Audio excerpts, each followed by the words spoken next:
नमस्कार। मैं 2-3 चीज़ों पे बात करना चाहूँगा। एक तो यही कहना चाहूँगा कि जैसे-जैसे हमारे कोविड के केसेस बढ़ रहे हैं, तो ये बहुत ज़रूरी है कि हम हॉस्पिटल में इन्फेक्शन कंट्रोल प्रैक्टिसेस का भी पूरा प्रोटोकॉल फ़ॉलो करें, क्योंकि ये भी देखा जा रहा है कि सेकेंडरी इन्फेक्शन, चाहे हम बैक्टीरियल इन्फेक्शन की बात करें या फंगल इन्फेक्शन की बात करें, वो भी देखे जा रहे हैं and this is causing more morbidity and mortality. तो चाहे भीड़ की बात हो, चाहे डिसइंफेक्शन की बात हो, चाहे अप्रोप्रिएट बायोमेडिकल वेस्ट की बात हो, that is also something which is very important. एक और जो विषय इम्पॉर्टेंट है इसी में इन्फेक्शन के पॉइंट ऑफ व्यू से, वो है जो हम कहते हैं CAM, covid associated mucormycosis. Mucormycosis एक फंगल इन्फेक्शन है। इसके जो स्पोर्स हैं इस फंगस के, वो मिट्टी में भी पाए जाते हैं, हवा में भी पाए जाते हैं, कुछ हद तक ये कहते हैं कि फूड में भी पाए जाते हैं। लेकिन ये फंगस जो है लो विरुलेंस है, यूजली इन्फेक्शन नहीं करता है। और अगर हम कोविड से पहले की बात करें, तब भी ये फंगल इन्फेक्शन देखा जाता था, लेकिन इसकी इंसिडेंस बहुत कम थी और रेयर इन्फेक्शन था। उन लोगों में देखा जाता था जिनकी शुगर बहुत ज़्यादा है, डायबिटीज़ अनकंट्रोल्ड है, या जिनको ट्रांसप्लांट हुआ हुआ और फिर वो इम्यूनोसप्रेसेंट ड्रग्स पे जिससे उनकी इम्यूनिटी कम है, या कैंसर के ऐसे पेशेंट्स हों जो कीमोथेरेपी पे हैं। आम लोगों में ये यूजली नहीं पाया जाता था, तो इसलिए ये नई बीमारी नहीं है। लेकिन कोविड के कारण और कोविड की ट्रीटमेंट के कारण इसके केसेस अब काफ़ी ज़्यादा देखने में आ रहे हैं। कई क्षेत्रों में काफ़ी अधिक मात्रा में केसेस रिपोर्ट किए जा रहे हैं। अगर हम एम्स की ही बात करें तो हमारे यहाँ ऑलमोस्ट 23 केसेस हैं जो भी एडमिटेड हैं, जिनको ये फंगल इन्फेक्शन है कोविड के।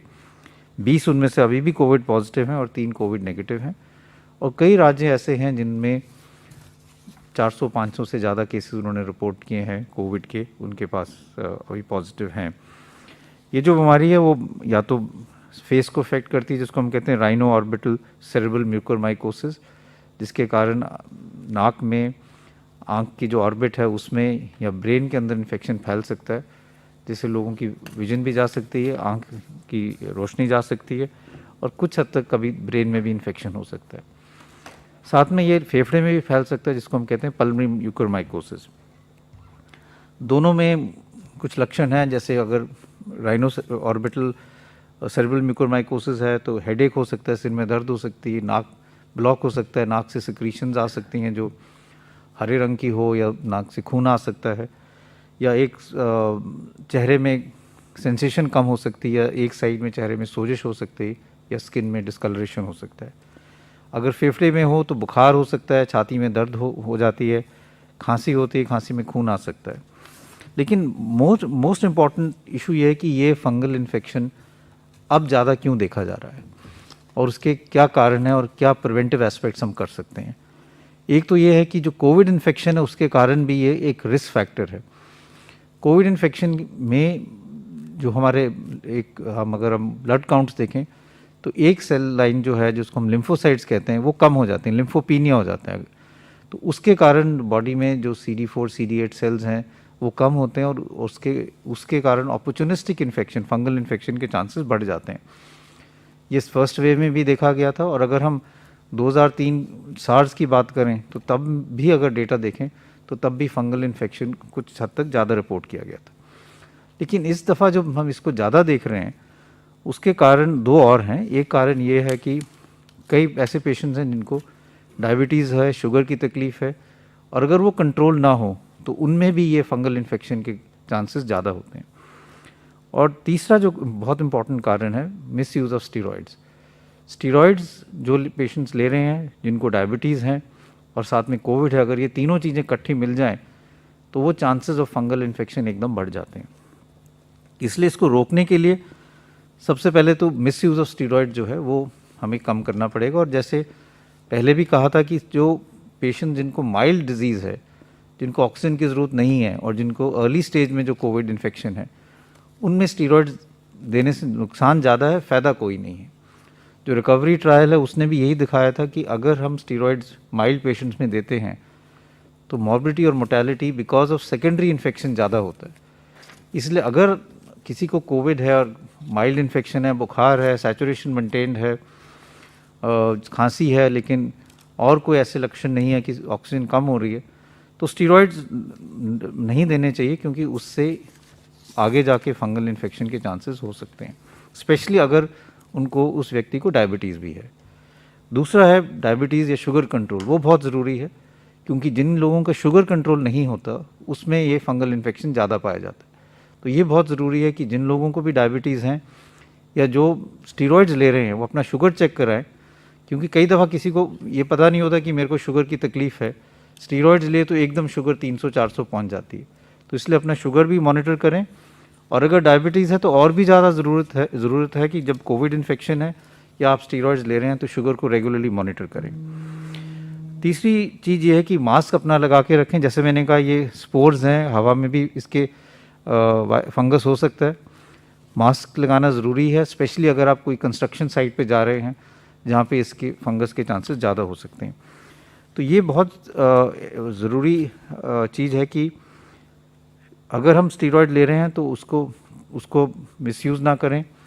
दूसरा ये इंपॉर्टेंट चीज़ है, स्टीरॉयड्स का डोज जो है, हाई डोज स्टीरॉयड्स कई दफ़ा दिए जाते हैं, उसका भी कोई फ़ायदा नहीं है। डेटा यही कहता है कि mild to moderate dose steroids are good enough. अगर हम बहुत हाई डोज स्टीरॉयड्स देंगे तो शुगर भी बढ़ेगी, इन्फेक्शन के चांसेस भी बढ़ेंगे। तीसरा ये कि डेटा ये भी शो करता है कि 5 से 10 दिन तक मैक्सिमम स्टीरॉयड्स की ज़रूरत पड़ती है मेजॉरिटी ऑफ कोविड पेशेंट्स में।